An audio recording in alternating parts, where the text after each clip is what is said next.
มื้อนี้เขาก็มาลักหมอแบตเลยเห็นลักหมอแบตรถบัสก็ออกมาชาร์จ เขาก็หิวไปซ่อมนะพากันเบิ่งซอยกันเดี๋ยวหากล่องมาติดเสาทางเสาไฟฟ้าตัวนั้นติดส่องเข้ามาทางรถบัสบัดนี้อีกตัวหนึ่งก็ติดจากหน้าวัดไปหาถนนมันมีอยู่แล้วอีกตัวหนึ่ง8,000บ่ได้หมอแบตตัวนั้น แล้วอีที่มันเคยเข้ามาขอเข่าคอนั่นคอนี่เนี่ยกับปีที่แล้วมันก็มางัดอันกุฏิตัวหลังคาแดงหลังคาส่งมันมากผัวมันเป็นผู้งัดแต่เฮาบ่เฮ็ดหยังมัน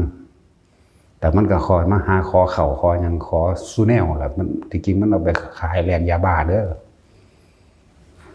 ถ้าเฮาบ่ให้มันก็เอาลูกมันมานำ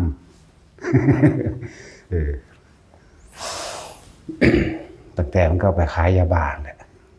มันคนตนคนถูกคนยากอย่างหน้ามันก็บักใหญ่บักลายคนผัวมันก็มีทั้งหน้ามันก็มีเองต่อไปบ่ให้มันเด้อต่อไปบ่ให้มันแล้วมันเอาไปขายเอาไปแลกมื้อนี้มีผู้ใดเอาให้มันบ่มันคือเต็มรถอยู่แท้เขาเปิดกล้องเบิ่งแล้วกระสอบใหญ่นั่นบ่แม่น30 โลพุ่นติ กระสอบใหญ่อีกแล้วก็มาถุงใหญ่อีกบ่แม่นห่อน้อยๆเด้ถุงบักใหญ่นี่นะ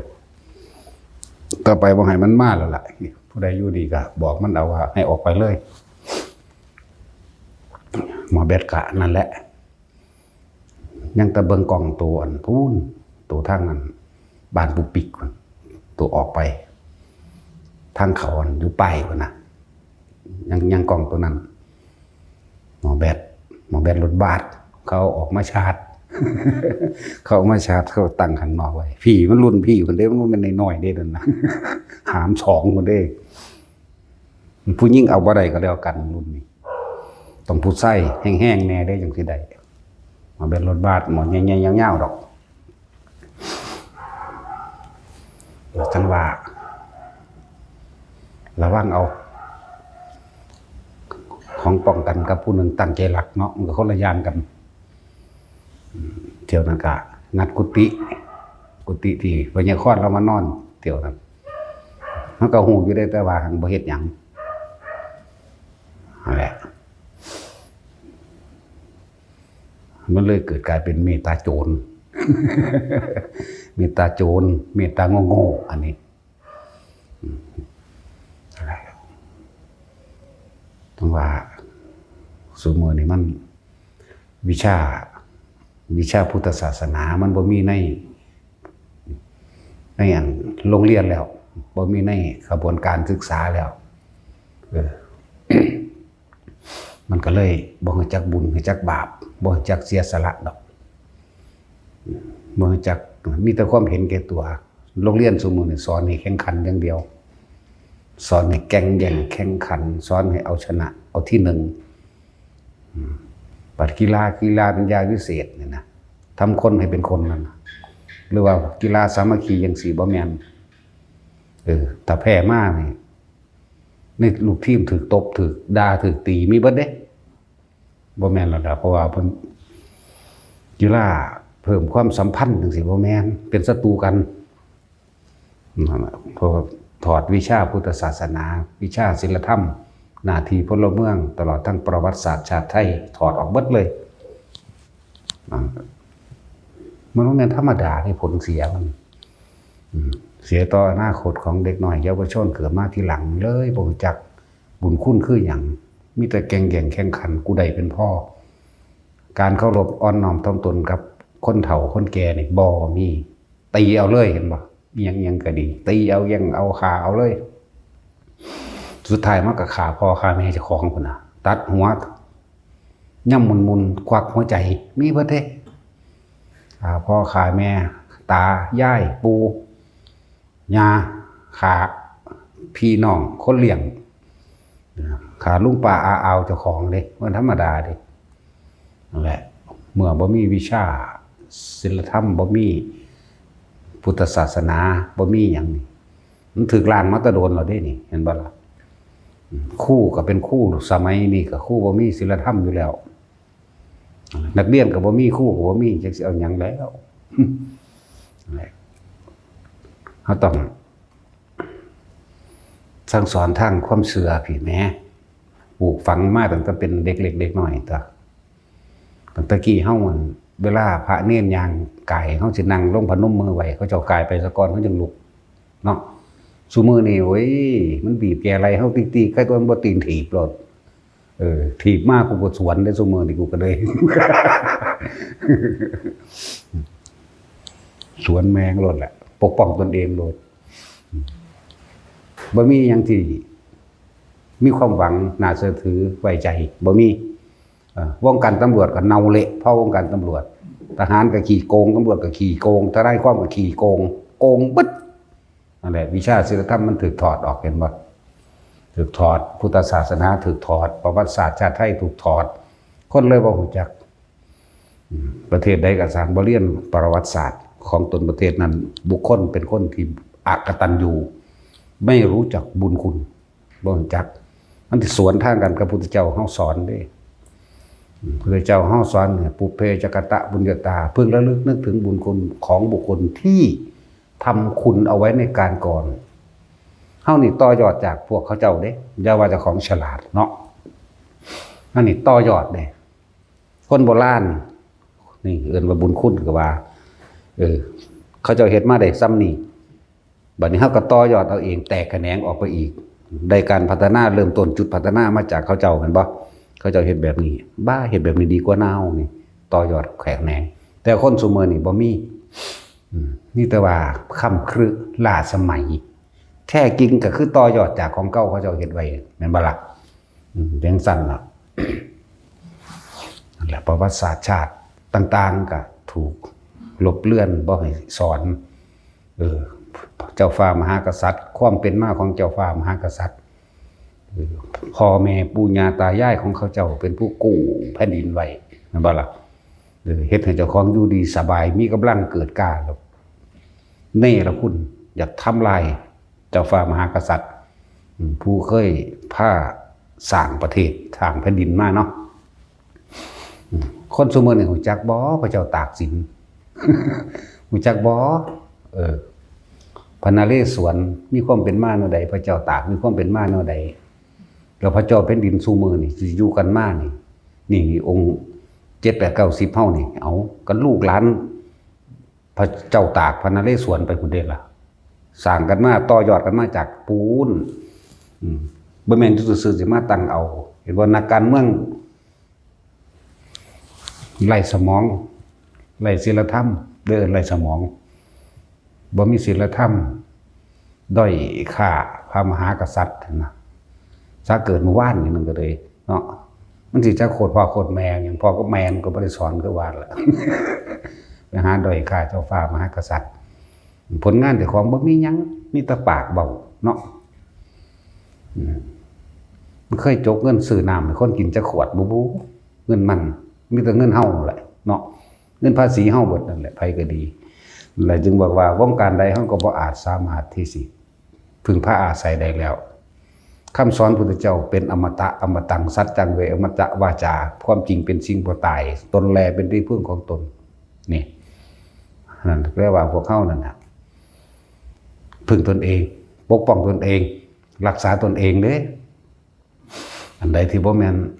เรื่องข้อขาดบาดตายเฮาก็บ่สนดอกแต่ถ้าเป็นเรื่องข้อขาดบาดตายเฮาก็ฟาดมันคือกัน สั่นแล้วเลิกบัดนี้การเมตตาแบบโง่ๆการให้กำลังแก้โจรแก้ขโมยโจรโดยสันดานนะบ่แม่นโจรจำเป็นบ่แม่นผู้ก่อการดีมันคนละอย่างกันโจรบางพวกก็มาจากการก่อการดีบ่แม่นก่อการร้ายเนาะพวกก่อการร้ายก็อย่างนึงแต่โจรอย่างนึงคือก่อการดีปล้นคนรวยมาแจกคนจน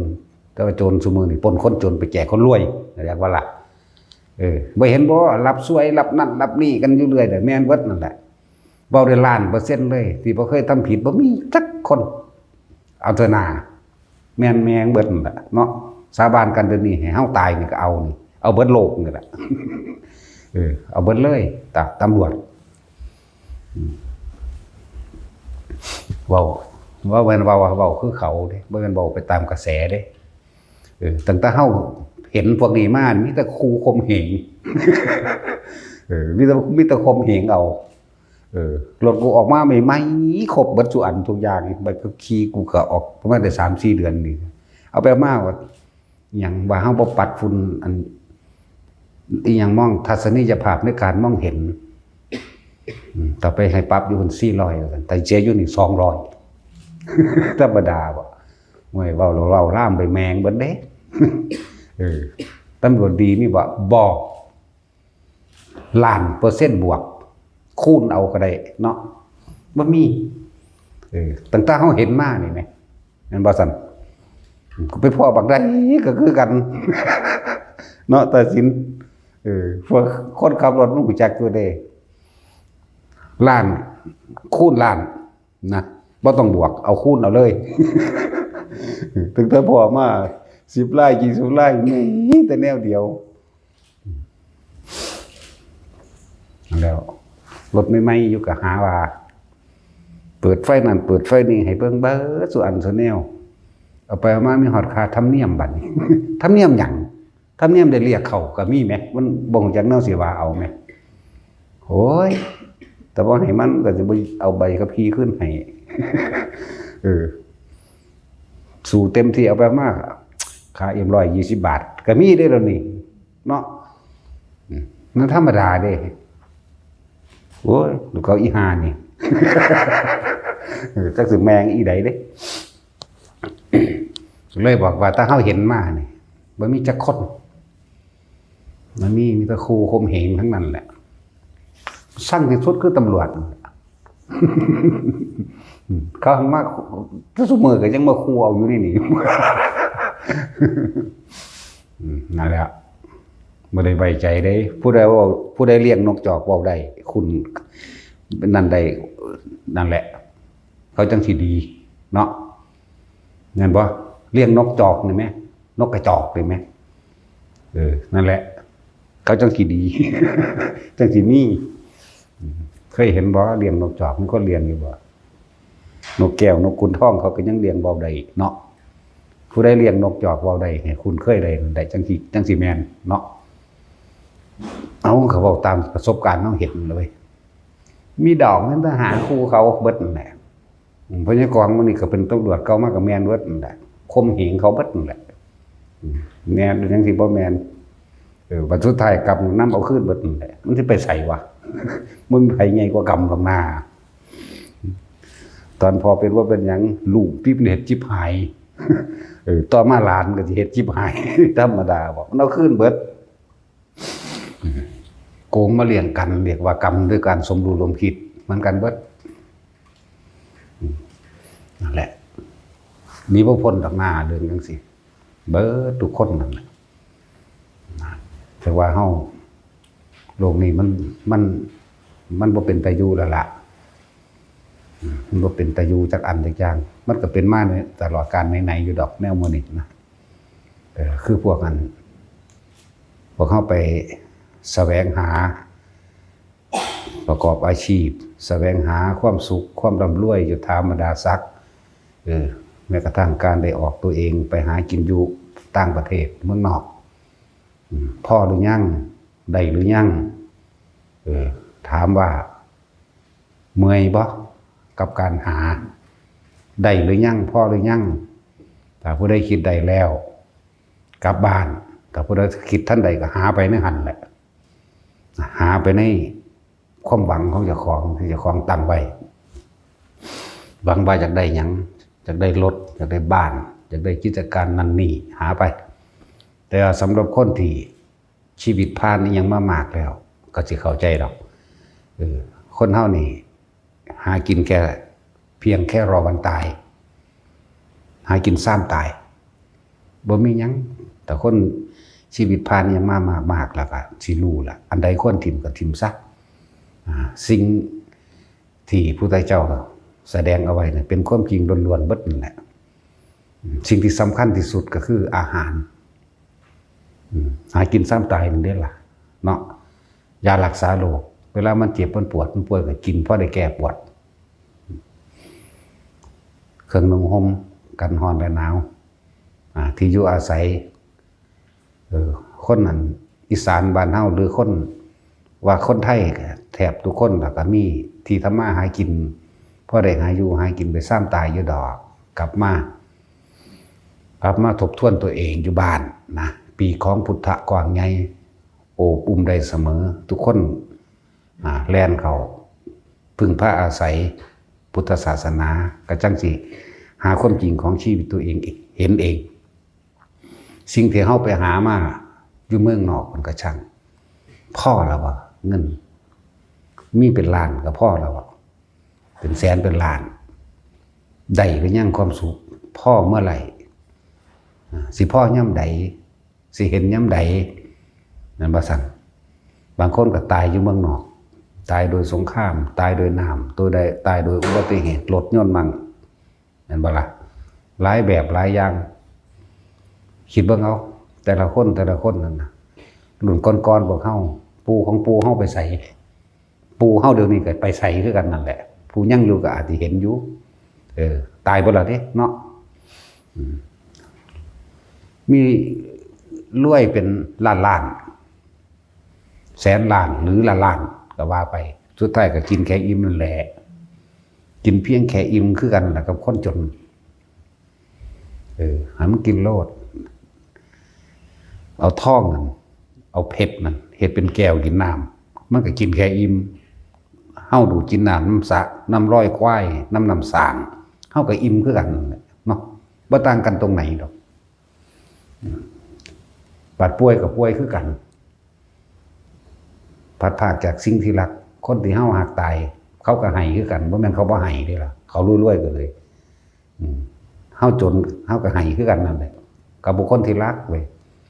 ตายคือกันนี่เนาะว่ากลับบ้านกลับมาทบทวนตัวเองโอ้ยหาสอนหัวกินน้ำบ้านน้ำเมืองนี่ทบทวนตัวเองมาพัฒนาบ้านตนเองเนี่ยยังสิเลิศทรัพย์การเกษตรว่ามีดอกพวกค่าท่อง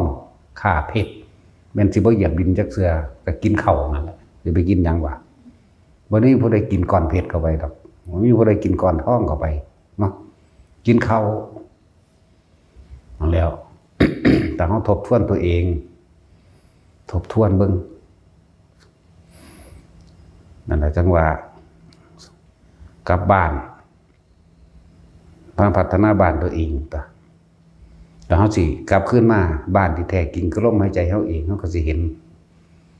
ในร่างกายเขานี่แหละจากเวลาจุดหม่องอื่นๆมันบ่มีพุทธศาสนาที่แสดงความจริงให้ผู้ใดฟังง่ายๆได้เด้กลับมาประเทศไทยนี่ยังมีพุทธศาสนาที่แสดงอริยสัจสี่ทุกข์แล้วก็เหตุแห่งทุกข์คือพวกเจ้าก็อยากนะเหตุแห่งทุกข์ทุกข์คือพวกเจ้าหิวห้อนหนาว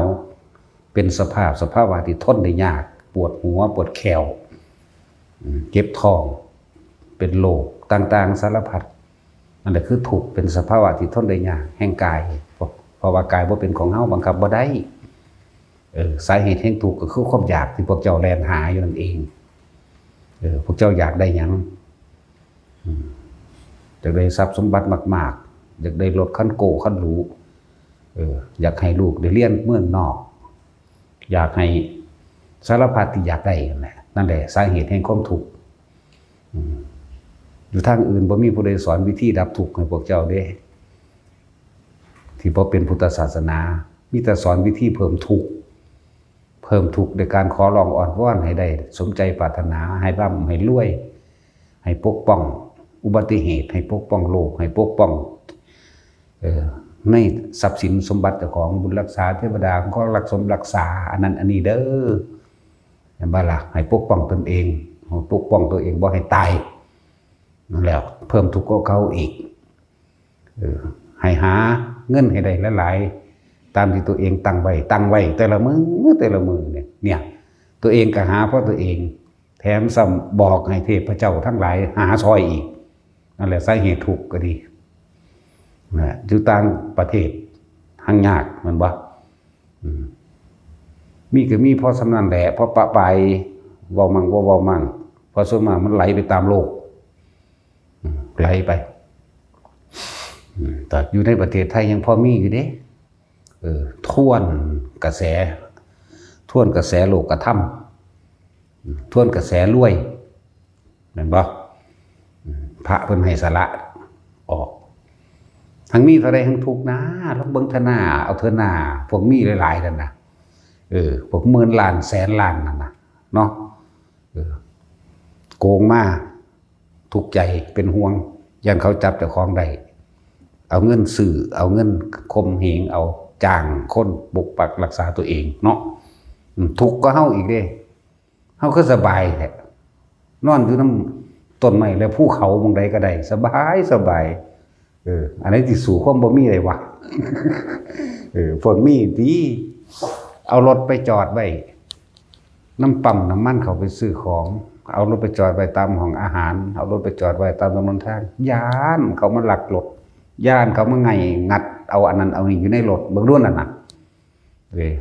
เฮานี่สบายกูบ่มีหยังโว้ย สบายมันเสร็จแล้วตายก็บ่ได้ไปเป็นห่วงทรัพย์สมบัติอีหยังเด้ย่านแต่บ่ตาย อันตายนี่บ่ย่านแต่บ่ตายเดี๋ยวนี้โบ่มึงจะตายเฒ่าเด้กูเห็นคนเฒ่าแล้วกูบ่ไหว มึงจะตายชราสงักเด้อว่ะนั่นแล้วพวกเขานี่บ่ได้ย่านแต่ตายเนาะพวกเขานี่ย่านตั้งแต่ตายทรัพย์สมบัติบางหันหมู่นี้จังซั่นจังซี่ลูกหลานกูมันสิรักษาได้บ่เด้คิดถึงอยู่ได้หังบ่ได้คิดแบบสละเนาะ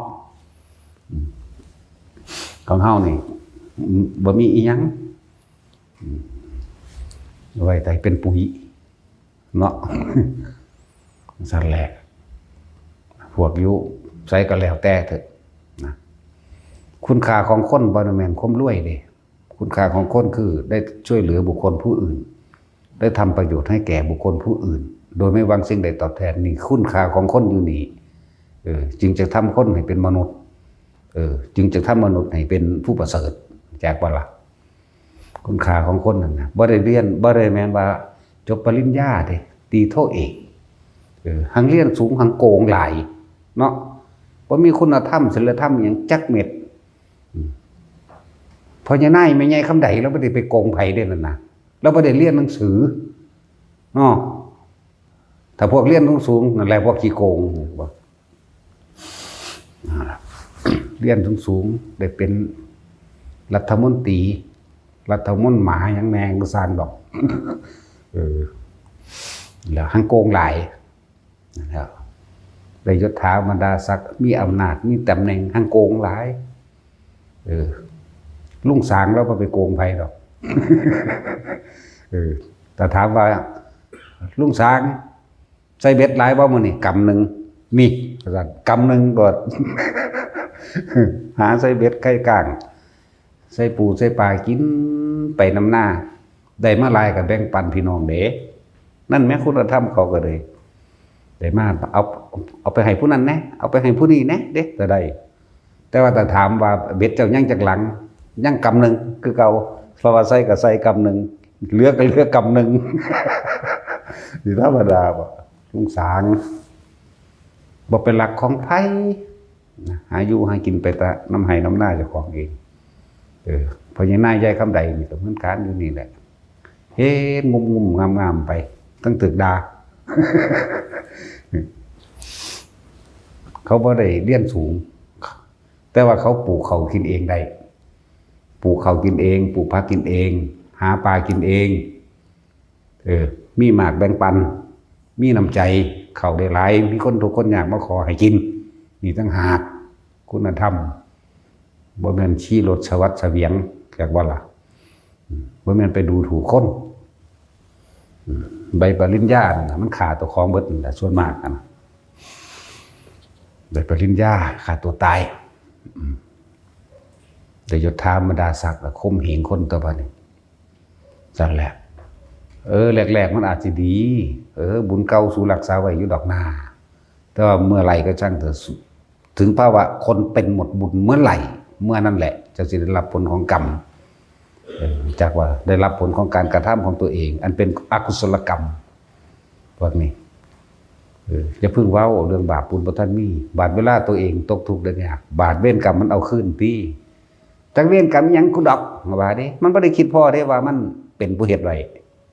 เอาศาสตร์นี้แล้วบ่ไปเอาศาสตร์อื่นมาทับถมกันกันอะไรหรอกนั่นว่าเอาศาสตร์นี้แหละนั่นแหละเวรกรรมยังของกูเด้หลานก็บ่ดีลูกก็บ่ดีเนาะไปได้บาดเนี่ยบาดนี้ก็หลานลูกลุงลูกป้าลูกอาลูกหยังซอยในมันไปสอบนั่นมันไปสอบอันนี้อุดอัดให้มันแน่แม่ได้เอาไปแล้วกับแล้วศาสตร์มันคิดนะไปเกเรก็มีไปตายก็มีติดยาเนาะเยอะแยะนั่นแหละพวกเขาฝึ่งสังวรสังเวชแต่ของเองสังเวชหันเข้ามาเบิ่งตัวเองเขายังจะเกิดมาพบกับคนเหล่านี้อยู่บ่ที่พระพุทธเจ้าเพิ่นทำนายไว้แต่มันถึกเบิดแล้วเด้ฝนสิตกจากฟ้าไม่จักบ่ล่ะปลาสิแล่นกินดาวมันคนละฝนกันเด้ฝนไฟเด้จักบ่นี่ไฟสิตกจากฟ้าปลาสิแล่นกินดาวจักบ่ล่ะเห็นบ่เขาเอาจรวดยิงกันเครื่องบินบึมขึ้นน่ะสั่นฝนไฟเด้นั่นปลาก็หมายถึงเครื่องบินนั่นเองคนตะกี้แต่บอกพุทธเจ้าเพิ่นรู้จักอีเด้ว่าเพิ่นสิเว้านั่นว่าจรวดมันเพิ่นรู้จักอยู่เด้เพิ่นรู้จักเบิดนั่นแหละ F16 อัลฟา F35 แอร์ฟรานซ์เพิ่นรู้จักเด้แต่สิไปเว้ากับคนสมัยนั้นสิบอกว่าโอ้ต่อไปจะมีแอร์ฟรานซ์นะนี่เพิ่นคนสมัยนั้นมันบ่ฮู้เด้แต่ว่าเพิ่นฮู้พี่เพิ่นก็เลยเทียบใส่ปลาคอปลาดุกมันคืออยู่แล้วเนาะ นั่นแหละ ฝนไฟสิตกจากฟ้าคนตะกี้ก็เห็นแต่ฝนธรรมดาฝนตกตามฤดูกาลถือว่าฝนไฟสิรู้จักบอกเขาสิยิงจรวดปรมาณูเด้ RPG เด้สิฮู้อยู่บ่ล่ะบ่ได้ฮู้เด้นั่นน่ะของเขาเอาดาบไล่ฟันกันเอานึงนั่นแหละเขายังคัสเตอร์บอมเด้อนี่เอาแต่เขาฮู้ซะพระพุทธเจ้ารู้เด้ศัพท์แต่ละภาษารุ่นนั้นเพิ่นฮู้เบิดนั่นแหละนิรุตติเพิ่นฮู้จักเบิดนั่นแหละจักแล้วมันถึงแล้วเด้ล่ะใน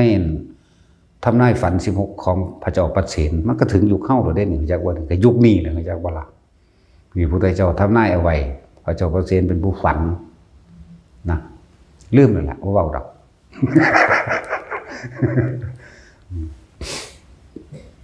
นะครับทั้งว่าพวกเข้านั้นให้เกิดความสลดสังเวชใจตัวเองซะสลดใจหดหู่ใจลูกเต้าเราหลานคนสุกมือนี่เป็นจังไดบ่ได้มีกตัญญูบ่รู้จักบุญคุณพ่อแม่เด้สิภาษาหยังกับผู้อื่นเนาะบ่รู้จักบุญคุณพ่อแม่บ่ได้ดังใจนี่ด่าโลดเด้โทษมันเบิดแนวว่ามันก็เจ้าเอาค่อยออกมาหยังบ่เด้มันเว้าไปพุ่นเด้นั่นแหละผู้ใดบ่มีลูกก็ดีแล้วเป็นบุญของเธอโลดผู้ใดบ่มีลูกบ่ธรรมดาเด้เป็นบุญแล้วโลดบ่ต้องห่วงดอกคุณงามความดีเฮาทำไปมันถึงสิมีดอกผู้มาอุปถัมภ์ความสู้บาดสิตาย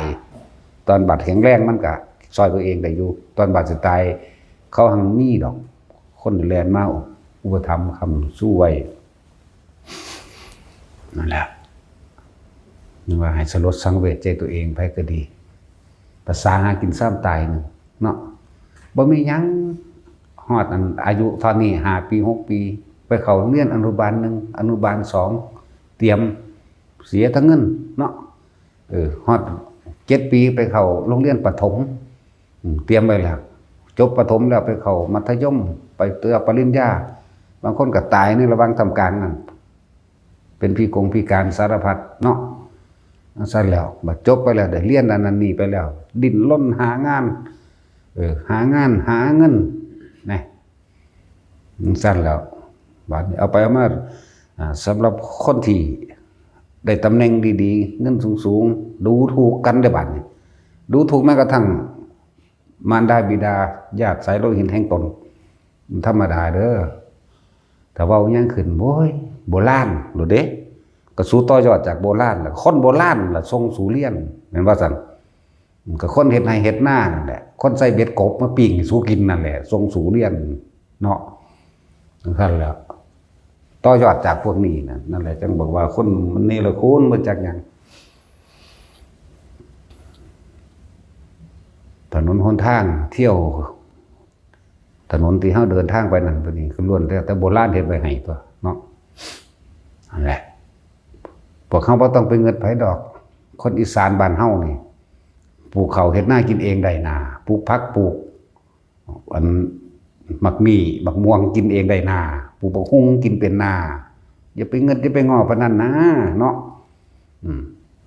พวกรวยๆมันก็กินข้าวคือเก่าตัวขนาดพวกมันขี่ยานอวกาศไปดาวอังคารไปดาวพระจันทร์ผู้โตยังก็สร้างมันด้วย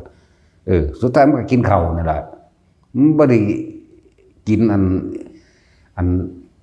ขี้ดินอยู่ดวงดาวดอกนามันบ่กินอันปืนพระจันทร์ดอก มันบ่กินดอกอันขี้ดินอยู่ดาวอังคารก็เลยมันกินข้าวที่มันเอาเข้าไปมันก็ห่อเข้าไปคือกันแล้วก็ห่อไปเลี้ยงงัวเลี้ยงควายเนาะ เห็นบ่ตะกี้ลูกเต้าหลานจะไปทำงานกรุงเทพพ่อแม่ห่อเข้าให้เด้เป็นห่อใส่ปลาแดกห่อใส่ปิ้งปลามั่งเด้หลังสั้นแล้วซุมื้อนี้บ่ค่อยห่อแต่วันเอารถใส่เอาเลย เป็นกระสอบไปเลย นั่นแหละก็ยังคงเหมือนเดิมอยู่ดอกตัวนี้พ่อแม่สิสีเข้าไว้ถ่าลูกไปกรุงเทพเนาะเอาใส่รถไปนำได้บัดนี้นั่นแล้วไปหาอยู่หากินหาเงินหาทองแต่คำว่าหาน่ะให้จักพ่อแน่ไผก็ดีให้มันมีหม่องสุดให้มันมีหม่องจบให้มันเห็นความจริงถามตัวเองหาไปถึงไหนได้หรือยังพอหรือยังเนี่ยนั่นแหละถามตัวเองเราจะหาไปอีกเท่าไหร่นี่ไหมสุดท้ายก็หาไปเท่าตายนั่นแหละแต่ว่าถ้าคนที่มีธรรมะคนที่ได้ยินได้ฟังธรรมปุ๊บมันจะมีจุดยืนของมันธรรมะสิเป็นดุจดังว่าน้ำดับไฟห่อนไฟห้นไฟล้นไฟราคะไฟโทสะเจ้าของนี่เด้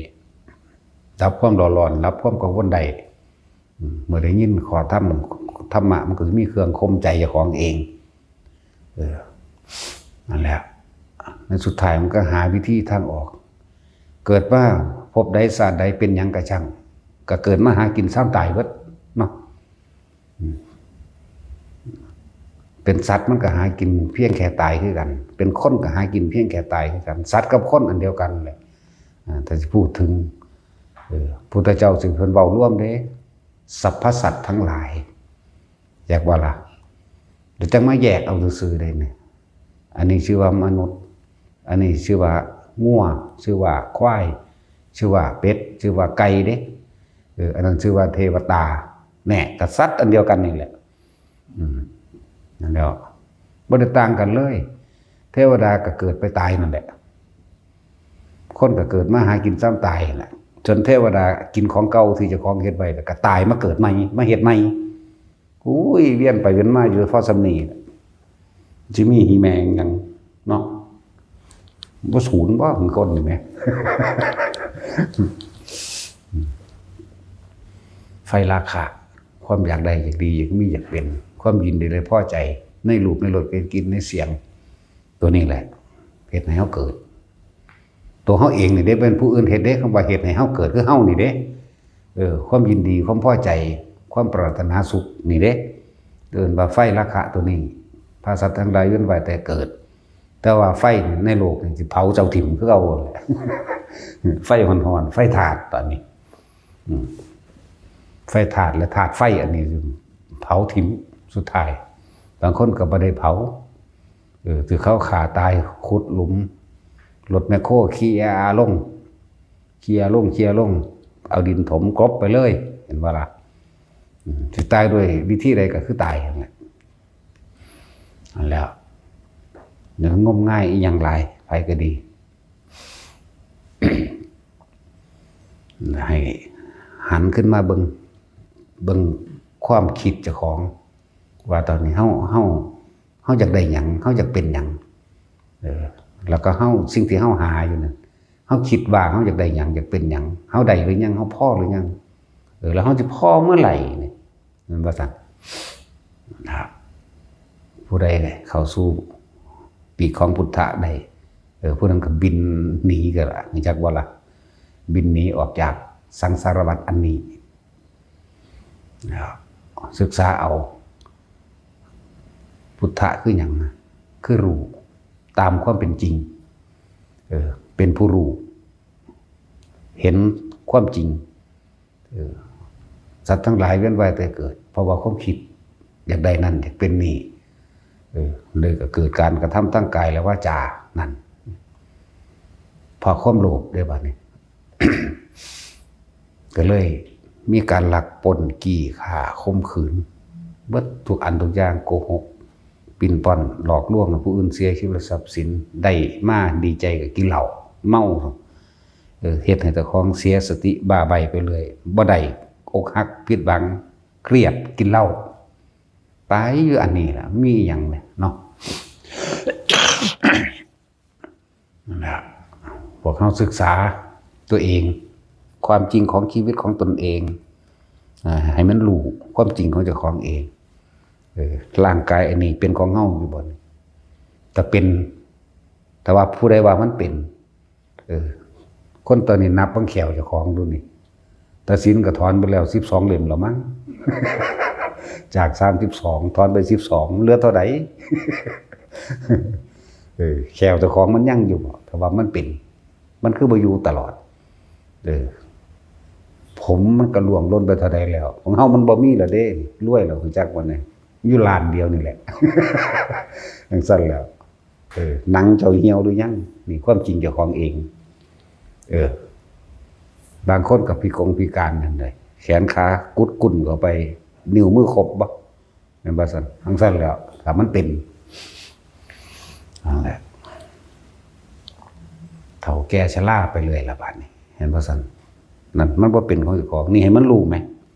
รู้ตัวเองนี่มั้ยรู้ร่างกายนี่บ่เป็นของเฮาเป็นแค่เครื่องอาศัยของจิตวิญญาณของความรู้สึกเป็นเครื่องคืออยู่ของจิตร่างนี้สุดท้ายแล้วมันสิเฮาสิฮักรักหวงแหนสักเพียงใดก็ช่างเขาก็ย่อมเป็นไปตามการเวลาของเขาเองมันเป็นของมันเองพวกเขาเนี่ยเกิดมาแล้วเนี่ยมีจุดหมายปลายทางเดียวกันคือตายแต่ว่าสิ่งที่บ่ตายคือจิตจึงเป็นที่ศูนย์รวมสรรพสิ่งวัตถุอย่างร่วมไปแล้วสัญญาไปแล้วจดจำไปแล้วเวทนาสังขารวิญญาณคือสัญญาอันนี้จดจำไปในอันนี้ยังอยากได้นั่นอยากได้นี่อยากเป็นมันเป็นนี่ยังมีราคะภาพเวียนว่ายไปเกิดพุ่นไปเกิดพี่ไปอารมณ์บาดนี่พัดไปตกภพนั่นภพนี้กามาภพสวรรค์6ชั้นไล่ลงมากามาภพมื้อนี้สวรรค์ภูมิเทวดาลุกขเทวดาสัตว์เดรัจฉานเปรตสุกายนรกนี่กามภพรูปภพผู้ใดทรงฌานเจริญฌานเอาปีติเป็นอาหารของจิตได้ก็ไปเกิดปุ่นพรหมโลกจากเวลานั่นแหละทั้งสั้นนั่นแหละผู้ใดว่าจะเกิดปฏิบัติตามคำสอนเพิ่นนั่นแหละพุทธเจ้านั่นแหละเห็นป่ะกามภพรูปภพอรูปภพแล้วก็แยกสารพัดออกเป็นสัตว์ชนิดแต่ละต่างๆมาเนี่ยหลายอย่างก็ยังนี่บางคนเป็นห่วงบ้านเจ้าของเองก่อนที่สิตายคิดสุดท้ายคือความคิดเห็นป่ะคิดไปเป็นห่วงเกิดเป็นขี้เกียจมั่งกับแก่มั่งเกิดเป็นหมามั่งงัวควายเป็ดไก่มั่งใส่เดือนมั่งสังเสชะสารพัดนะแล้วนั่นแหละความถ้ามันมีเลยมันก็ห่วงตัวเนาะถ้ามันบ่มีมันบ่ได้ห่วงหยังเด้นั่นแหละเป็นสั่น เกิดเป็นหนังพวกปลาดุกเฮาเห็นหลายๆปลาหมึกกุ้งเฮาเห็นหลายๆมันเป็นไผคนกับคักด้วยนั่นนะสัตว์ต่างๆนกหนูต่างๆที่เฮาเห็นนะคนนั่นแหละไก่หมามันนี่คนเบิดนั่นแหละเดียวกันนั่นแหละเห็นหมดพุทธเจ้าใส่คำว่าสัตว์เฮาก็สิใส่คำว่าสัตว์ใส่มันบ่ใส่มันนั่นแหละโดยแล้วแต่เป็นความผิดพลาดจากการบ่รู้จักสำนึกบุญคุณจากการที่บ่ตื่นบ่รู้จากการที่บ่รู้ความจริงความจริงคือสิ่งทั้งหลายทั้งปวงบ่ว่าเจ้าจะไปเกิดเป็นสัตว์ชนิดใดก็ช่างบ่ว่าเจ้าก็เกิดจากความโลภของเจ้าของเองเจอการกระทำของเจ้าของเองตัวเองเป็นผู้กระทำเองจึงไปเกิดเองเป็นเองบ่มีผู้ใดดลบันดาลเด้บ่มีเด้พระเจ้าบ่มีพระเจ้าบ่มีพระพรหมที่ดลบันดาลใดๆทั้งสิ้นบ่มีสิ่งศักดิ์สิทธิ์ดลบันดาลบ่มีศักดิ์สิทธิ์ในศัพท์ภาษามันแปลว่าสำเร็จบุคคลกระทำการจึงใดแล้วก็คือสำเร็จผู้ใดหนึ่งเข้าสำเร็จสุขแล้วก็ผู้นั้นแหละศักดิ์สิทธิ์จักบ่ล่ะ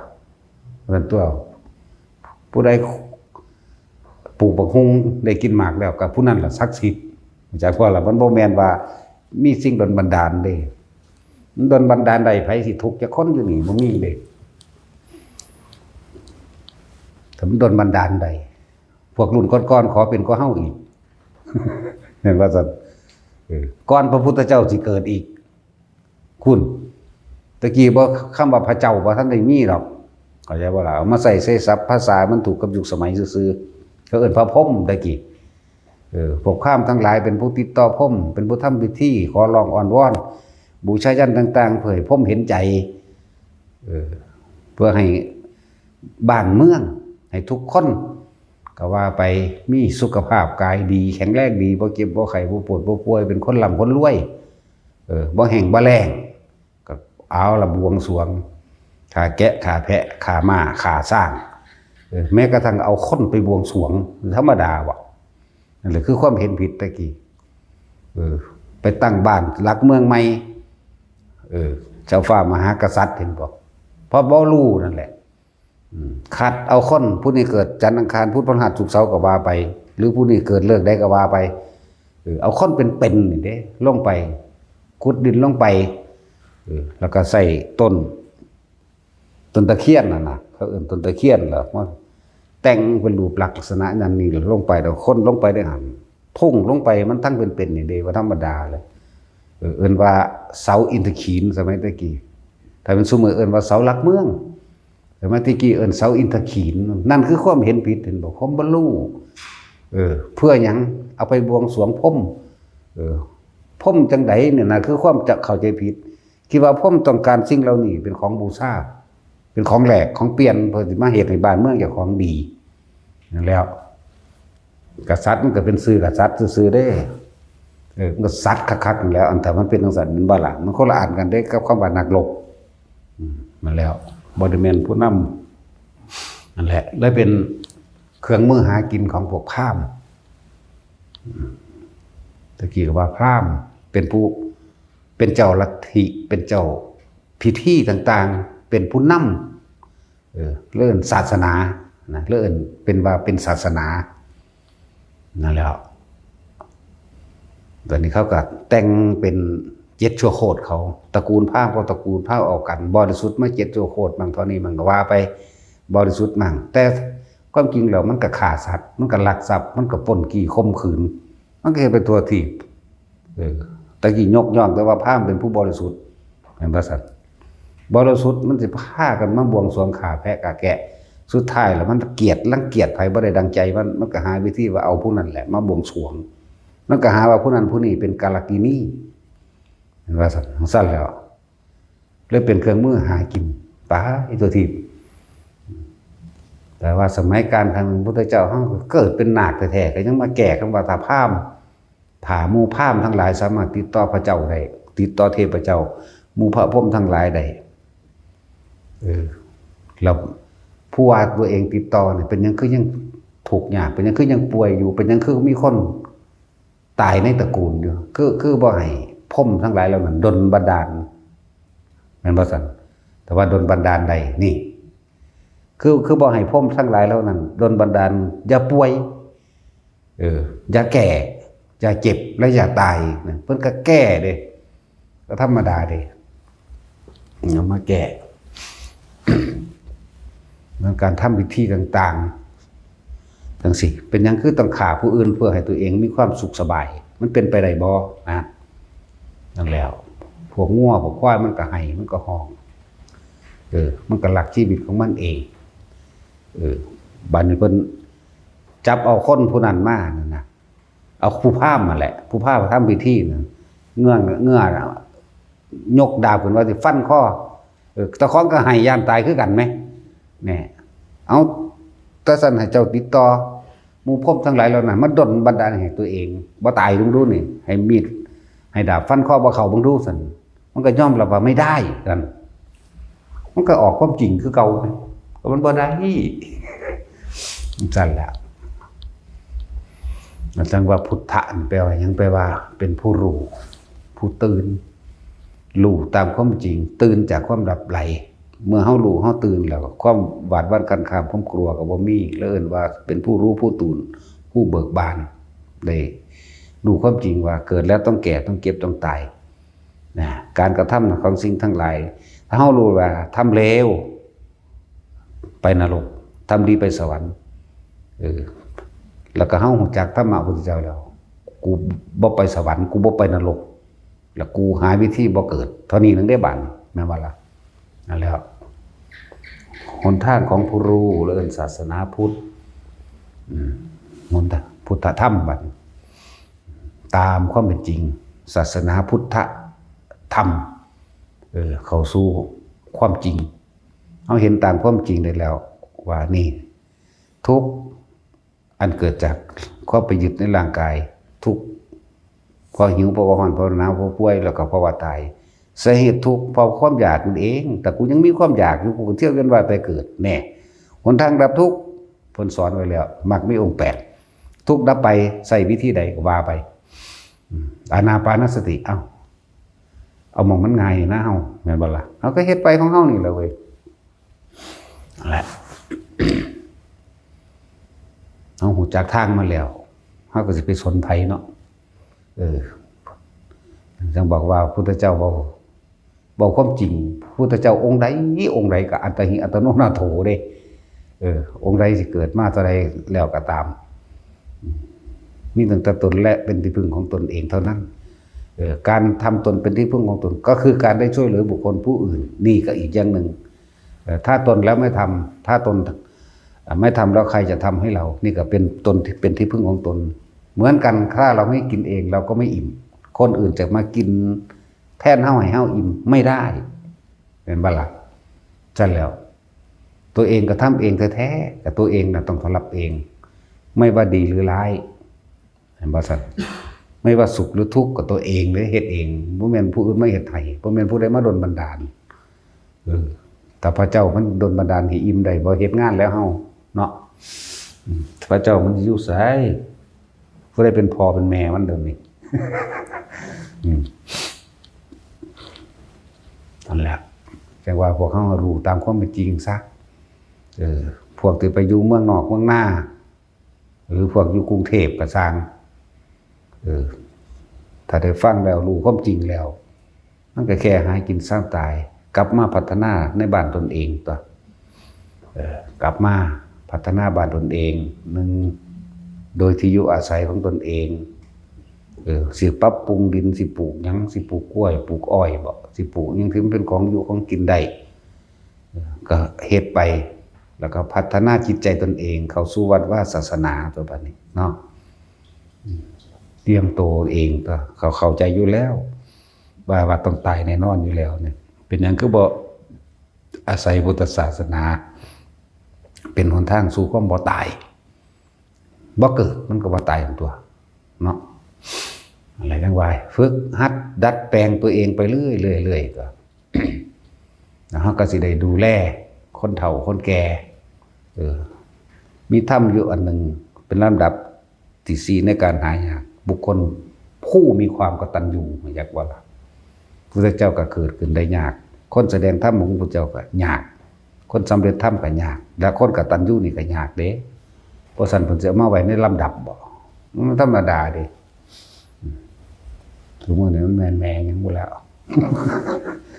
หายากๆในคนกตัญญูแต่ว่าในหลังใจมันก็ด่าเฮาเนาะอะไรเดียวแต่ว่ามันเก่งก็บ่เห็นเอาบุกหลีนี่แล้วตัวเจ้าบ่เบื่อบ่นายมันพวกเมสซี่เถ่าๆมันนี่อกหักผิดหวังมาเบิดนั่นแหละผัวตายอกหักจากผัวตายบางคนก็อกหักจากลูกบ่ดีเจ้าหันบ่ดีผู้ใดบอกเจ้ามาเกิดแม่นว่าซั่นแต่เจ้าดีเจ้ามาเกิดเฮ็ดหยังก็สอนเจ้าของตัวเนาะแต่เจ้าดีเจ้ามาเกิดเฮ็ดหยังตัวเองมาเกิดเองเด้อแต่ก็มาทำกรรมรวมกันการสมรู้ร่วมคิดในความคิดเห็นเดียวกันบ่ว่าดีบ่ว่าเลวเวลาพวกเจ้าได้รับผลของกรรมดีก็ดีไปเวลารับผลกรรมเลวก็จะโทษไปเพราะการสมรู้ร่วมคิดน้ำกันเฮ็ดน้ำกันนั่นแหละแต่เฮารู้แล้วเฮาก็สิไปสมรู้ร่วมคิดกับไผเฮาคือว่าสละการกระทำคำพูดอันเกิดก็จากความคิดของเฮาออกคนปฏิบัติธรรมต้องไปผู้เดียวเด้ต้องบ่มีหมู่บ่มีพวกเด้บ่เอาไผไปนำเด้หนทางสายเปลี่ยวนี่ต้องเดินคนเดียวแต่เพียงลำพังเด้มาบ่ต้องไปเลี้ยวหลังหาใครก็ไม่มีมันต้องแบบนี้เด้ไผสิคบหรือบ่คบก็สร้างหัวมันยากจังเนาะคบก็คบไปตายล่ะบ่คบก็คบบ่คบไปตายนั่นสิมีหามหยังนั่นล่ะอะไรจังว่าคนที่มีความจริงที่เอาตัวเองรอดออกจากวัฏฏะนี้ได้เกิดว่าคนมีธรรมะคนที่เห็นความจริงหนึ่งกายบ่เป็นของเฮาการทำมาหากินนี่แค่เป็นแค่สัมมาอาชีวะเลี้ยงชีพไปเพียงแค่รอวันตายนี่การกระทำอันใดที่เป็นกรรมอันหนักสุดก็คือจิตเจตนาที่มีอารมณ์รวมเข้าใจบ่ล่ะนี่ก็ฮู้แล้วก็คมมันตัวอันใดบ่แม่นเรื่องขอขาดปตายสร้างแมงแบบเว้ยก็แล้วตัวเนาะคือจังคนซุมื้อนี่เขาขับรถปาดหน้าสวนฟึดบางที่ก็บ่ได้ตั้งใจบางที่ก็ตั้งใจถ้าอันใดบ่เสียหายขอขาดปตายชีวิตทรัพย์สินอย่าไปสนใจมันแม้นสิเสียทรัพย์สินนิดหน่อยเขาแหะกระจกรถหักไปก็มันหักไป20 บาทนึงดอกเนาะซื้อเอาใหม่จะเอาชนะกันท้อภาษาจังสันรักษาชีวิตไว้เพื่อทำตัวรักษาชีวิตต่อของเอาไว้เพื่อจะได้ดวงตาเห็นธรรมบ่ดีกว่าบ่เนาะนั่นแล้ว แต่ผู้ใดไม่เห็นใจเฮาก็ตีนทางหมดแล้วเนาะตัดสินเฮา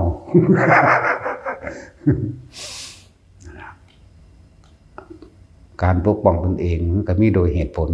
มันมีโดยเหตุควรหรือบ่ควรต่างหากมันบ่ล่ะนั่นแหละคนปฏิบัติธรรมบ่ไปรังแกข่มเหงไผดอกแต่ว่าก็บ่ยอมให้เพิ่นมารังแกข่มเหงเหมือนกันจักว่าล่ะแต่ว่าที่เฮาทำก็เพียงแค่ป้องกันตนเองการถกเถียงของคนธรรมะแค่ว่าให้มันเกิดความอภัยหรือว่าสมัครสมานสามัคคีเพื่อประสานสมานมิตรที่ลงได้แต่ว่าเฮาก็เบิ่งโดยเหตุ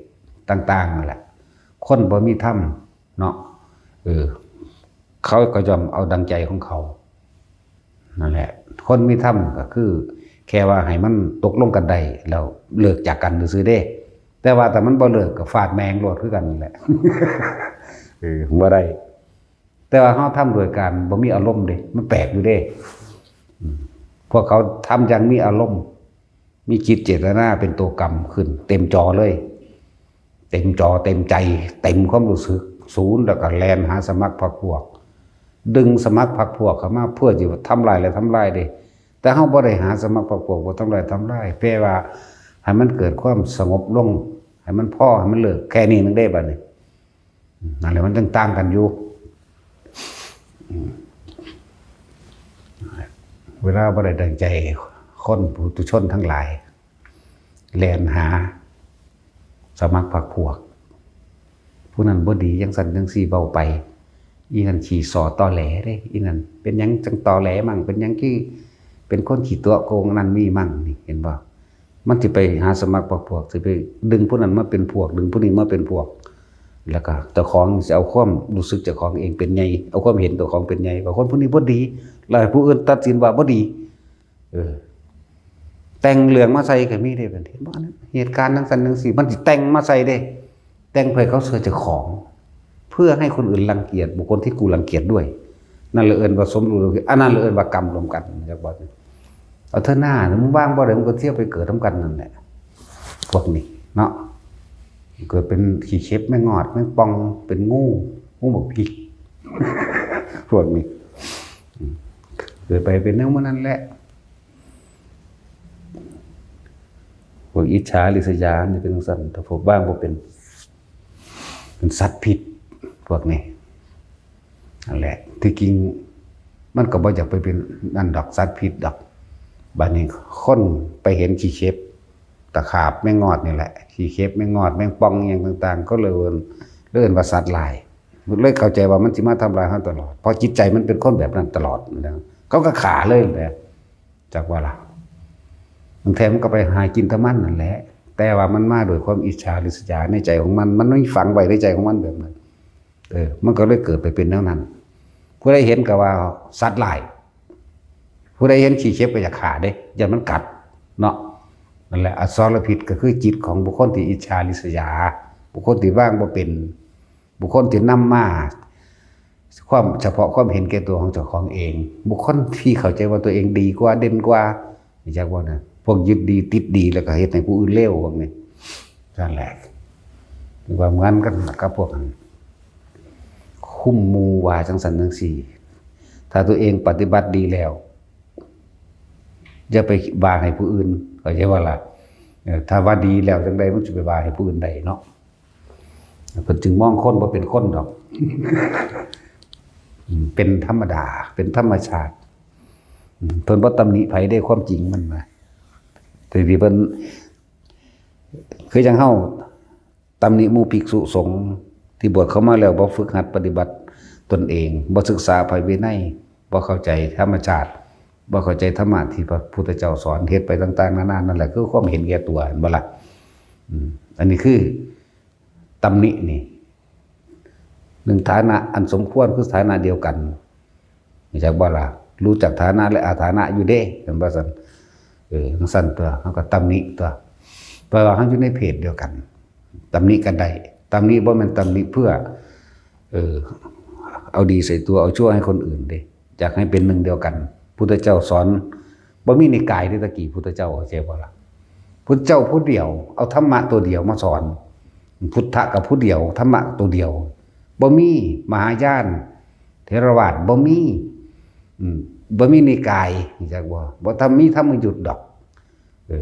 บ่มีมหานิกายธรรมะเดียวกันนี่มันความเห็นแตกต่างกันก็เลยต้องตำหนิเพราะธรรมเดียวกันวินัยเดียวกันเป็นยังมีความเห็นแก่ตัวต่างกันนะสั่นแหละเห็นแก่ตัวคนพาคนไปเอาเลขเป็นว่าซั่นใบเลขใบเบอร์หวยนั่นนี่งามๆไปเพื่อสิเรียกศรัทธามาคนมันงงอยู่แล้วมันก็แล่นเข้าหาความงงยิ่งกว่าเก่าดูดังว่าแมงเม่าเป็นเข้ากองไฟเนาะ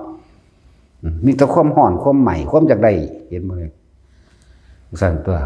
บัดนี้ผู้เพิ่นปฏิบัติเพิ่นบ่ได้อยากได้เด้เพิ่นมีแต่สละออกพระพุทธเจ้าเพิ่นสละออก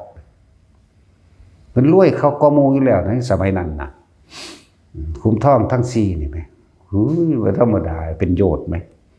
กว้างโยชน์ยาวโยชน์ลึกโยชน์หนึ่งหักเหลือยิบขึ้นมา1ก้อนก็โผล่ขึ้นมาแทน1ก้อนทันทีเพิ่นก็บ่เอาแนวนี้ไปแจกสั่นแล้วขุมทรัพย์ทั้ง4ในสหชาติเกิดพร้อมกันกับเพิ่นเองขนาดสิ่งที่เพิ่นสะสมไว้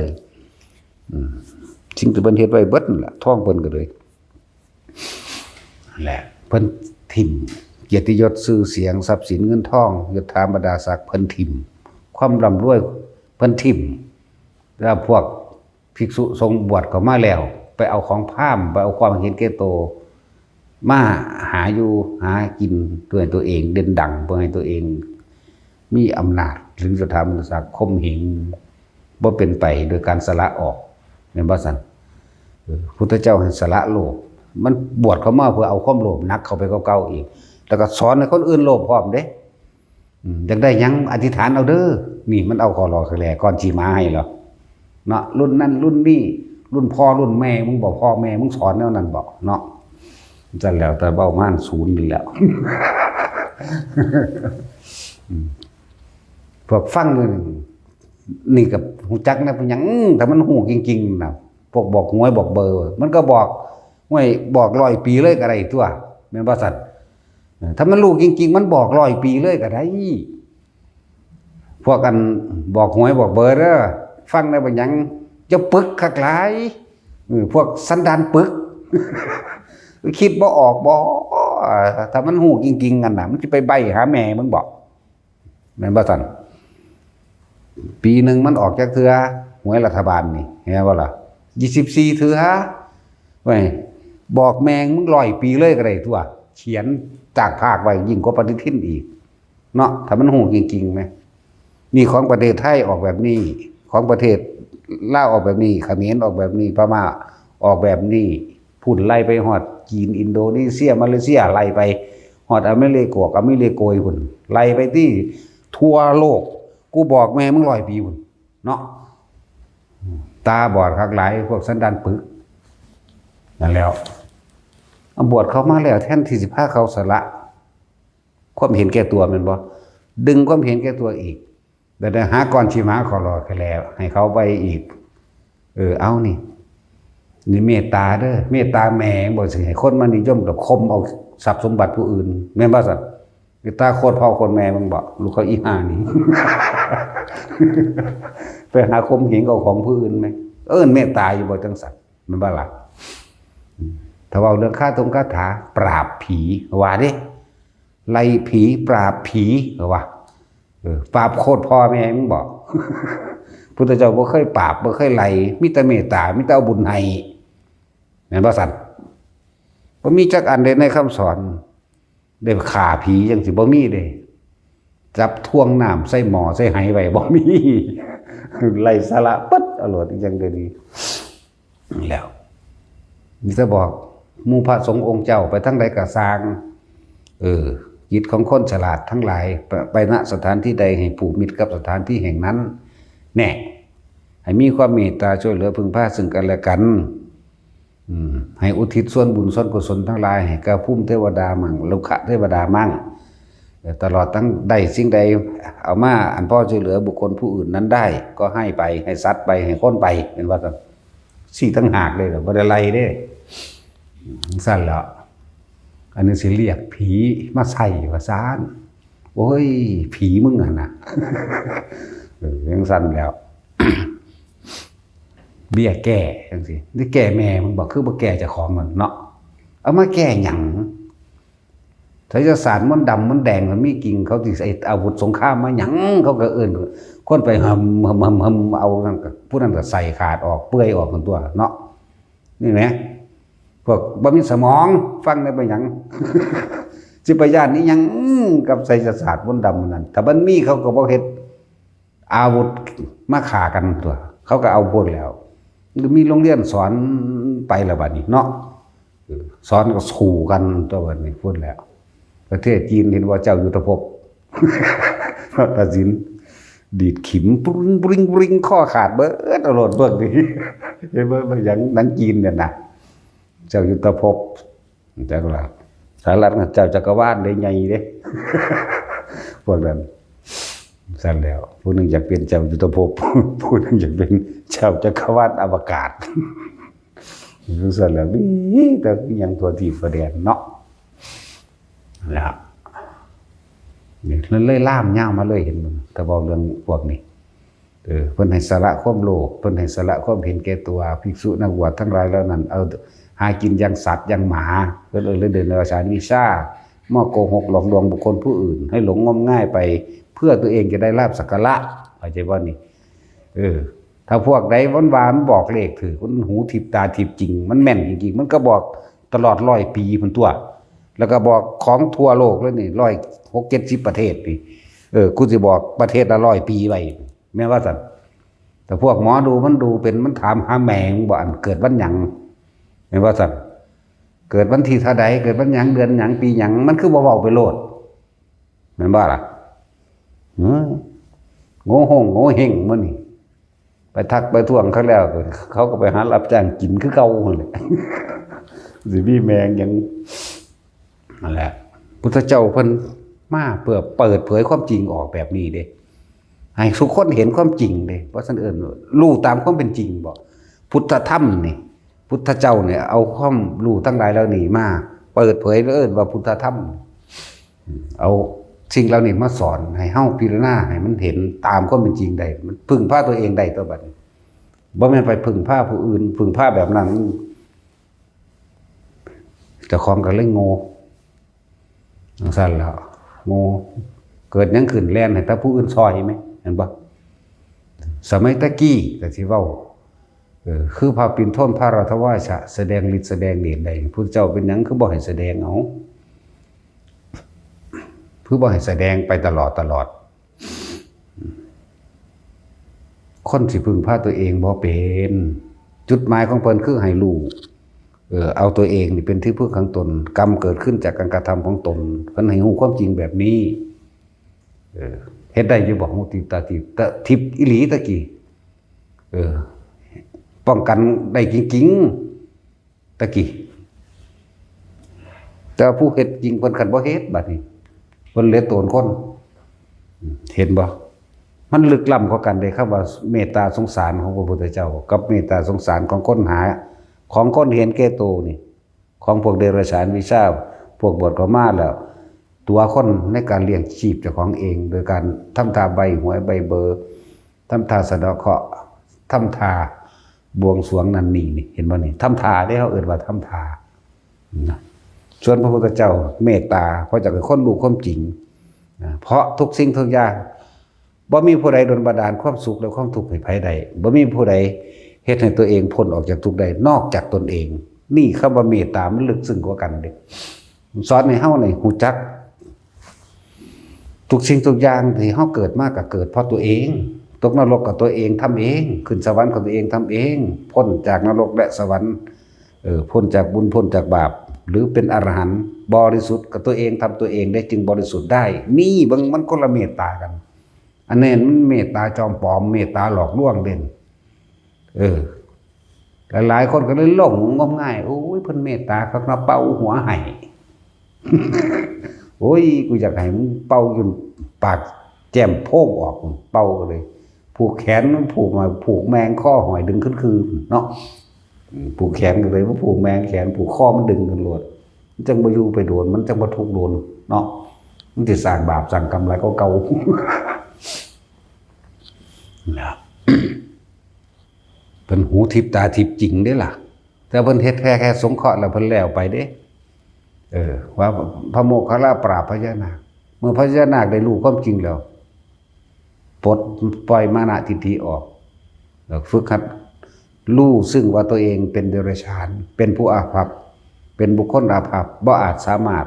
ที่สิบรรลุธรรมได้ก็เลยต้องอ่อนต้องยอมต้องดัดตนเองมาเพื่อรักษาศีลห้าเพื่อจะได้เกิดเป็นมนุษย์เกิดเป็นมนุษย์แล้วเพื่อจะได้ศึกษาตัวเองเพื่อสิเข้าสู่การปฏิบัติธรรมเห็นความจริงได้นี่ไหมบ่แม่นเพิ่นปราบเอาชนะแบบคือคนซุมื้อเด้ชนะสะใจเด้กูฆ่าได้เขาว่าเด้เนาะคนละเรื่องกันเด้นี่แม่เมตตาของเพิ่นเมตตาแบบนี้เมตตาของพระพุทธเจ้าเมตตาให้พวกเฮานี่บ่มีผู้ใดเอาสุขเอาทุกข์ให้เฮาได้บ่มีผู้ใดเอาความสมหวังหรือผิดหวังให้เฮาได้แม่นว่าซั่นนั่นแหละเพิ่นได้เมตตาให้เฮาฮู้ตามความจริงว่าเฮาต้องรู้เองเห็นเองปฏิบัติเอาเองสุขตัวเองก็ทำเองทุกข์ตัวเองก็ทำเองแต่ถึงความบริสุทธิ์ได้ก็พ้นไปได้ด้วยตนเองนี่มีต่างหากได้ดิเพิ่นนำธรรมเพิ่นออกมาสอนสั้นแล้วเพิ่นป้องกันชีวิตคนได้บ่ตอนนั้นได้เป็นจังซี่ว่าได้เศรษฐีผู้หนึ่งบอกว่าถ้าผมตายวันนี้ผมไม่ได้ทำบุญท่านต้องรับผิดชอบเราไม่ให้ตายเพิ่นป้องกันได้อีหลีบัดแต่ส่วนศรัทธาท่านจะต้องรักษาด้วยตัวของท่านเองนั่นความเชื่อความเห็นเข้าใจบ่ล่ะคนละเรื่องกันเด้พุ่นเพิ่นให้พระพุทธเจ้าเป็นสงเคราะห์คนยากคนทุกข์คนยากสงเคราะห์แล้วเพิ่นก็บรรลุไปตายซ้ำแต่ว่าบรรลุเหลือแต่ผู้นี้เพิ่นบ่ให้ตายจังซั่นแล้วแหน่มือใหม่มากก็ไปแม่นั่นพระพุทธเจ้าแล้วไป ไปเฮ็ดบัดนี้คอยรักษาชีวิตเจ้าได้แล้วรักษาสมบัติเจ้าได้แล้วเพิ่นก็รักษาให้ได้แต่ว่าเพิ่นแค่สงเคราะห์ มันบ่แม่นให้เฮ็ดมาแบบนี้ซุมื้อนี้บ่แม่นหลอกลวงรุ่นเหนือดวงแม่มึงบอกมึงก็ตายคือเก่าตัวเนาะมันสิเหนือเมืองใดเดี๋ยวอู้รุ่นใดเป็นรุ่นใดสารพัดแม่นบ่เขาก็หาเงินเข้ากระเป๋าเขานั่นแหละเพิ่นพักโง่หลายบางคนของขังเต็มเฮือนอยู่คลั่มว่าสั่นเนาะย่านคนก็ไปใกล้ก็ยังนี่หิ่งพระหิ่งของขังบน โอ้ยมันก็ขังเจ้าของอันนั้นมึงจักว่าล่ะขังเจ้าของไว้ผูกเจ้าของไว้มัดเจ้าของไว้เห็นมันนั่นแหละแต่ของได้เป็นผู้เอาเงินไปซื้อมาเนาะเต็มห้องอยู่มึงจักพากันปัดฝุ่นมันแหนเนาะอย่าเอาไปบอกตะอ่างกันหลาย ปัดฝุ่นออกแหนมันหกดูเฮ้ยเบาเร็วมื้อนี้มาสารพัดเยอะแยะอันรุ่นนั่นรุ่นนี่ก็ว่าไปได้บัดนี้โอ้ยนั่นแหละภิกษุนักบวชคนมันเสือเร็วกว่าทำลายผู้อื่นเข้าใจบ่นั่นมันบ่แม่นทำลายตัวเองถึง100 เท่าพันทวีคูณยังบ่รู้ตัวยังทำลายผู้อื่นนั้นด้วยเพราะโกหกหลอกลวงเขาพระพุทธเจ้าสอนให้รู้ความจริงสอนให้พึ่งตนเองสอนให้ทำด้วยตนเองแต่ว่าคนทั้งหลายเหล่านั้นสอนให้เขานั่นน่ะทำลายตัวเองจากบ่ล่ะบ่เลยบ่ได้รู้ความเป็นจริงของชีวิตเลยถ้าคำอวยพรต่างๆมันได้ผลเนาะคำสาปแช่งก็ต้องได้ผลแม่นบ่ซั่นแล้วผู้ใดก็อวยพรแล้วเรารวยมาตะดนแล้วกูคือบ่รวยแม่งจังเตือบ่ เนาะเป็นว่าซั่นเอาเวลาเฮาเอาเงินให้ผู้เฒ่าหรือของอยู่ของกินนั่นนี่ให้เจ้าร่ำเจ้ารวยเด้อบักหลาว่าซั่นเท่าเดิมนี้ทุกข์กว่าเก่าอีก เห็นบ่จังซั่นตัวนั่นแหละบ่ต้องไปย่านไผดอกแต่เฮาเข้าถึงความจริงแล้วบ่ได้เป็นไปตามคำสาปแช่งของไผเฮาทำความดีของเฮาซะอย่างอันบ่บัดผู้คนทำเร็วมึงสิอวยพรบันไดก็สร้างในสุดท้ายแล้วมึงก็ต้องได้รับผลกรรมที่มึงกระทำคือเอาเองคือเก่าตัวเนาะนั่นแหละพวกฟังก็ดึงกันออกมาจากความลับไหลไสยศาสตร์แปลว่าคนนอนหลับไม่ใช่ว่านั่นนะความรู้ของคนหลับความรู้ของคนที่ยังไม่ตื่นว่าวาบอยู่นี่ใส่กูได้เถิดเบาบอกมาตลอดใส่กูแน่ใส่ดากกูแน่หน้าดากกูนี่ก็ได้ มันสั่นแล้วถ้ามันมีมันก็ตายตะโดนละตัวแม่นบ่สั่นก็มันบ่มีก็มันบ่จริงบ่มีเบี้ยแก่หยังดอกมันตะปากกูนี่แหละ สั่นแต่เฮาเข้าถึงความจริงแล้วมันสิไปมีหยังเป็นตาญาณมันมีแนวญาณเด้มันเป็นไปตามที่เฮากระทำเองบ่ได้เป็นไปตามผู้ใดสิสาปแช่งหรือให้พรนั่นบ่คนละอย่างกันเลยพุทธเจ้าเพิ่นเมตตาสอนให้คนรู้ความจริงเราจากบริสุทธิ์พ้นออกจากทุกข์ได้เจ้าก็ต้องช่วยเหลือตนเองตามแนวทางนี่สอนไว้แล้วนี่เห็นบ่ซั่นบ่มีผู้ใดเฮ็ดให้ผู้ใดพ้นทุกข์ได้เด้แล้วผู้หนึงกินข้าวผู้หนึงอิ่มน้ำมันเฮ็ดได้อยู่บ่มันบ่ได้จริงบ่ล่ะแต่สินเจ้ากลับไปกินข้าวขออิ่มแน่เด้อ โอ้บ่ต้องมาข่อยอิ่มดอกข่อยเบื่อกินข้าวนะแล้วจักจำได้มันสิตาย พวกนึงย่านตายแต่พวกนึงมันอยากตายมันคนละแบบกันเด้เนาะบ่อยากเฒ่า บ่อยากเฒ่าเห็นบ่นั่งรถเข็นย่างตุสุตาสะบัดนั้นพวกนั้นบ่อยากตายได้ย่านตายจังซั่นแหละมันคนละเรื่องกันเด้กับเฮาแต่ละมื้อปัดว่างเบิดมึงจะตื่นเด้อได้บอกมัน กูก็เตรียมตัวอยู่ในหูดังกูก็ไปเพราะกูคือกันหลุดเด้มึงสั่นเด้มันไม่ต้องเตรียมตัวท่านเด้เตรียมตัวทุกคนเกิดมาในโลกนี้หรือโลกใดก็สร้างตายเบิดบ่เหลือนี่คือความจริงพวกเขาไปหาเนี่ยมาป้องกันตายไว้มึงไปหาเท่าใดมึงตายเร็วมันเมื่อยเนาะมันเมื่อยไปหามันขี่รถ เห็นว่าตาสิน แลดอาจารย์นั่นดีอาจารย์นี่ดีขี้เล็ดต้องเสาะไปทั้งเมื่อยทั้งเสียเงินเสียทองเนาะตายเร็วกว่าเก่าอีกนั่นแหละตื่นรู้จากความหลอกลวงเจ้าของเองตื่นรู้จากผู้อื่นหลอกลวงเจ้าของพร้อมเอาธรรมะพุทธเจ้านี่มาบอกมาสอนตัวเองจังสิเข้าถึงความจริงได้ตัวมันมีผู้ใดดลบันดาลทั้งไพ่เลยแล่นไปหาเขาเนาะสั้นแล้วฤาษีนั่นฤาษีนี่โอ้สารพัดภิกษุสงฆ์ในเฮาตำนี้โดยเอาพระวินัยตำนี้เด้อมึงลูกจริงๆมึงบอกเขาลอยปีไปเลยไหมบอกของทุกประเทศพร้อมแต่ว่าสิทำตายเห็ดจังเห็ดมือจังสี่ซื่อ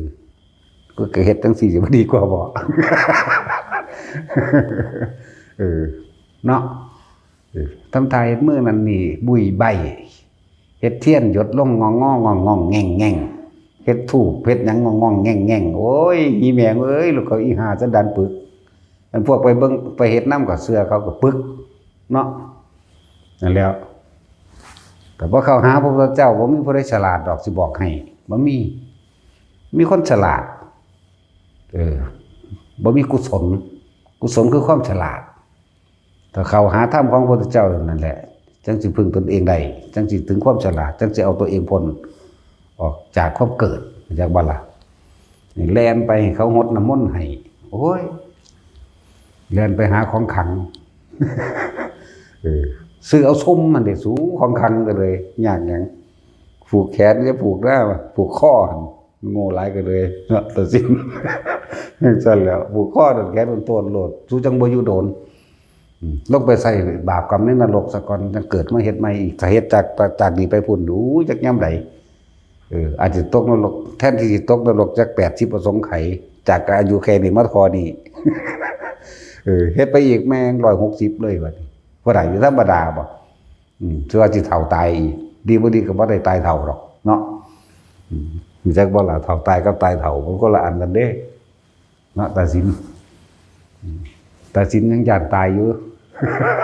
เพราะตาสินยังย่านผีเห็นบ่ล่ะโอ้ยความย่านทั้งเบิดนี่ลงตายเด้อย่านตายเบิดย่านนี่ยังกะสร้างบ่ย่านเจ็บจนปวดขนาดนั้นมันย่านตายเนาะนั่นแหละความย่านทั้งเบิดลงหม่องตายอย่าลืมความตาย